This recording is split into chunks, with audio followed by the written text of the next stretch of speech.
빛을 전한 사람들 145강 가장 절망적인 병이라는 제목으로 말씀을 나누겠습니다. 다윗은 사울 왕을 피해 도망했습니다. 어디로 도망을 했냐면 적은 군사를 가지고도 큰 군대를 대항할 수 있는 아둘람 굴이라는 곳으로 피신을 했습니다. 이 소식을 그의 형제들 가족들이 듣고 온 가족들이 그곳으로 왔습니다. 다윗의 가족들은 늘 불안했습니다.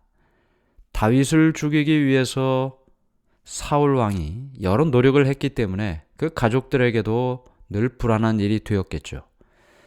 언제 어떤 일이 사울 왕으로부터 일어날지 안심할 수 없었기 때문에 그들은 늘 불안한 삶을 살 수밖에 없었습니다. 그런데 이제 이런 모든 상황 속에서 그 모든 가족들이 하나님께서 이스라엘 백성들을 통치할 지도자로서 다윗을 택하셨다는 사실을 그들은 이미 알고 있었습니다. 비록 외롭게 이 동굴에 피신해 있지만 다른 곳에 있는 것보다 그와 함께 있는 것이 훨씬 안전하다고 생각을 했습니다. 그래서 그의 가족들이 또 형제들이 아둘람 굴에서 동정과 사랑으로 연합을 합니다. 다윗은 목소리와 또 수금으로 시편 133편 1절을 노래하죠. 형제가 연합하여 동거함이 어찌 그리 선하고 아름다운고. 바로 이런 상황 속에서 그 가족들과 형제들이 똘똘 뭉쳐 한마음 한뜻이 되었을 때 형제가 연합하여 동거함이 어찌 그리 선하고 아름다운고라는 시편이 기록되었던 것입니다. 그는 때로 그 형들로부터 신뢰를 얻지 못하는 그런 일도 겪었습니다. 그러나 불화가 아니라 화목을 통해서 이 도망하고 있는 다윗의 마음속에 기쁨과 평화를 가져다 주었습니다. 이런 상황 속에서 다윗이 기록한 것이 또 시편 57편입니다. 시편 57편 1절부터 3절. 하나님이여 내게 은혜를 베푸소서. 내게 은혜를 베푸소서. 내 영혼이 주께로 피하되 주의 날개 그늘 아래에서 이 재앙들이 지나기까지 피하리이다. 내가 지존하신 하나님께 부르짖으며 곧 나를 위하여 모든 것을 이루시는 하나님께로다. 그가 하늘에서 보내사 나를 삼키려는 자의 비방에서 나를 구원하실지라. 하나님이 그의 인자와 진리를 보내시리로다. 이 동굴 속에 피신해 있는 동안에 그는 하나님께 부르짖고 또 부르짖었습니다. 하나님의 은혜를 구했습니다. 이 고난과 어려움 속에서 이 재앙에서 빨리 지나가 피하기를 원했습니다. 이제 이런 모든 기도와 간구 그리고 형제와 가족들을 중심으로 한 공동체 생활 속에 살아가고 있을 때 시간이 지나면서 여러 사람들이 다윗에게 오게 됩니다. 사울 왕의 가혹한 박해 그리고 백성들에게 대한 무리한 요구, 이 모든 일들이 조금씩 사울 왕을 피해서 다윗에게 오는 일이 됐던 것입니다. 백성들은 하나님께서 사울 왕을 떠났다라는 사실을 이미 잘 알고 있었습니다. 환난당한 모든 자와 빚진 자와 마음이 원통한 자가 다 다윗에게 갔습니다. 이렇게 모인 사람들이 약 400명가량 되었습니다. 그곳에 다윗은 공동체를 만들고 질서를 세우고 규율을 만들었습니다. 비록 그는 산중에 있었지만 그럼에도 불구하고 사울 왕으로부터 언제 어떤 일을 당할지 모른다는 두려움 가운데 살았습니다. 끊임없이 사울 왕이 그를 죽이려고 한다는 사실을 알고 있었기 때문이죠. 다윗은 그 부모를 위해서 모압 왕에게 피난처를 얻으려고 노력했습니다. 그러나 얼마 지나지 않아서 하나님의 선지자를 통해 경고를 듣습니다. 위험이 다가온다는 경고를 듣게 되었죠. 그래서 숨어있던 곳에서 나와 헤렛 숲을로 도망을 하게 됩니다. 이런 여러 어려움들, 도망하고 피하고 또 다른 사람들을 찾아가 도움을 요청하고, 이런 모든 어려움들, 다윗이 겪은 경험들, 이런 일이 없으면 얼마나 좋을까? 아마 다윗은 그런 생각을 했겠죠. 그러나 다윗이 겪은 경험은 필요 없는 일이 아니었습니다. 아무런 의미가 없는 일 아니었습니다. 그에게 필요한 일이었고 의미 있는 일이었습니다. 하나님께서는 이런 과정을 통해서 다윗이 훈련을 받고 마침내 그가 공의로운 왕, 은혜로운 왕이 될 수 있도록 하셨습니다. 그리고 지혜로운 장군이 되도록 하셨습니다. 그 일을 위하여 그에게 필요한 훈련의 과정이었습니다.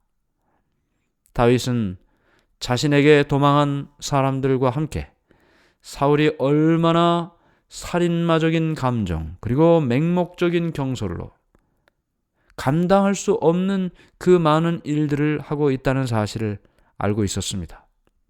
다윗과 그에게로 피신한 그 사람들은 사울로부터 그가 전혀 감당하지 못하는 이 모든 사업을 인수할 준비를 하고 있었습니다.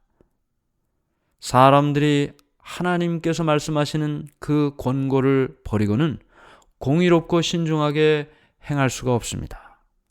하나님의 지혜로 인도를 받지 않고 그저 사람의 생각과 사람의 판단을 따른다는 것, 이것만큼 무서운 질병이 없습니다.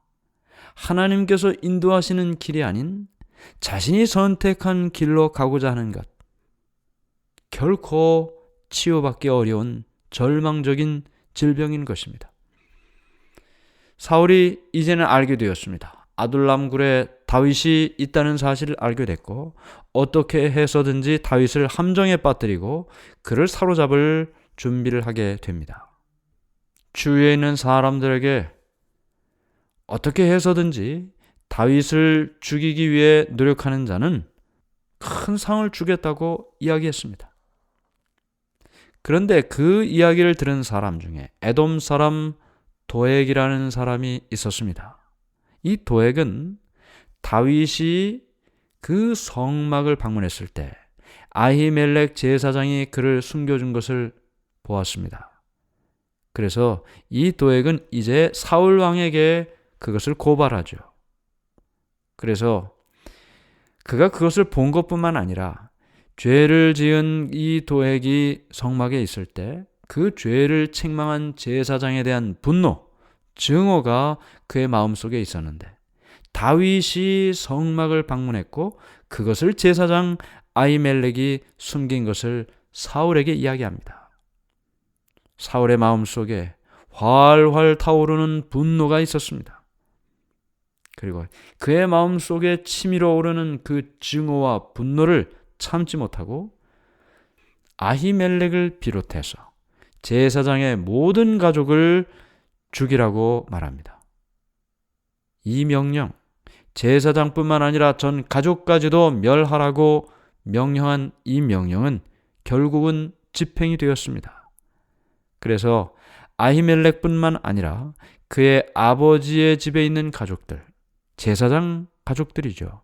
세마포 에봇 입은 85인이 왕의 명령으로 살기등등한 도액의 손에 살해되었습니다. 제사장들의 성읍 노베 남녀와 아이들과 젖 먹는 자들과 소와 나귀와 양을 칼로 쳤더라. 이것이 바로 사울이 사단의 지배 아래 있다는 명백한 증거가 되는 것입니다. 하나님께서는 사울 왕에게 저 아말렉 사람들 죄악이 찼으니 다 멸하라고, 완전히 멸하라고 명령하셨습니다. 그런데 사울은 그들을 멸하지 않았습니다. 자신이 인정 많은 사람이라고 생각하면서 그들을 내버려 두었습니다. 마땅히 멸해야 할 것은 남겨두고 오히려 존경해야 할 제사장들은 멸하는 일을 한 사람, 그가 바로 사단의 지배 아래 있었던 사울 왕이었습니다. 하나님의 지도를 거절한 인간의 마음, 바로 이와 같은 모습으로 나타나는 것입니다. 이 모든 일은 이스라엘 백성들로 하여금 두려움에 빠지게 했습니다. 이런 난폭한 일을 한 사람, 제사장의 가족을 다 멸하는 이런 난폭한 일을 하는 사람이 바로 자신들이 택한 왕이었기 때문입니다. 그 왕은 하나님을 두려워하지 않았습니다. 그리고 다른 나라 왕들이 하는 일을 따라했습니다. 법궤는 이스라엘 백성들과 함께 있었지만 그들을 가르치던 제사장들은 칼에 의해 살해당했습니다. 그 다음에는 어떤 일들이 일어날까요? 그들은 두려워할 수밖에 없었던 것입니다. 오늘 우리는 가장 절망적인 병, 하나님의 지도를 거절하고 인간의 지혜를 따르는 일, 선택하는 일, 그것이 가장 절망적인 일이라는 사실을 생각하게 되었습니다. 하늘에 계신 하나님 아버지, 오늘 우리가 매일을 살며 하나님께서 우리에게 주시는 인도함을 따라 한 걸음 한 걸음 그 길을 걷고 살게 해 주시옵소서. 나의 선택, 나의 결정, 내가 가고자 하는 길, 그 길이 아니라 하나님의 길을 걷게 해 주시옵소서. 예수님의 이름으로 간절히 기도드리옵나이다. 아멘.